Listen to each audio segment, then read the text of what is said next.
So I just got out of watching Joe Biden and Donald Trump debate, and I am not going to lie, this was a massive underperformance by Joe Biden, and it is a massive problem. Now, I'm not going to say in this video or in any of my media that this is the end of the Joe Biden campaign. I am not going to be catastrophizing about it.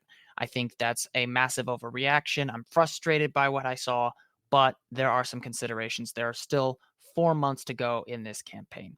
But number one, let's be real. Joe Biden was not properly prepared to debate Trump here. This was unfortunately, I think, treated like the 2020 debate where it was going to be a layup because Trump was such an erratic personality. But at the same time, it seemed like Joe Biden and really whoever was advising him assumed that that would be the case again, undermining Trump. Granted, Trump did behave erratically, he did behave aggressively, but he was much more controlled than he was last time, and it seems to have worked to his advantage. The other thing I think we need to mention, and this is no excuse for Joe Biden's failure up in this debate, is the media irresponsibility. CNN's Jake Tapper and Dana Bash were supposed to be the moderators, but honestly, you could have fooled me because there was little to no moderation.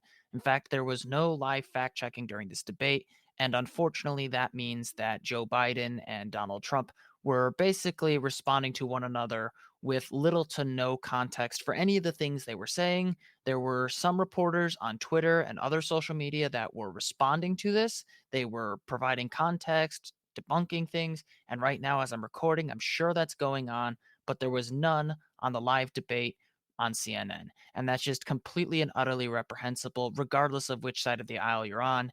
People deserve to know whether or not the politicians are telling the truth. The other issue, and I think this needs to be brought up again and again, is the fact that we have seen an incumbent basically neck and neck with a convicted criminal.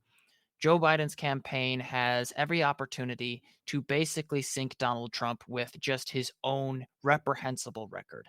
And unfortunately, what we saw tonight was a failure to capitalize on a major, major opportunity to bring Trump's polling down and to secure a long term benefit for Biden's campaign. Now, I am not going to say, as I said before, that Joe Biden's campaign is over. There's still 4 months. And most Americans are just frustrated that we are even having these two candidates go up against each other like they did in 2020.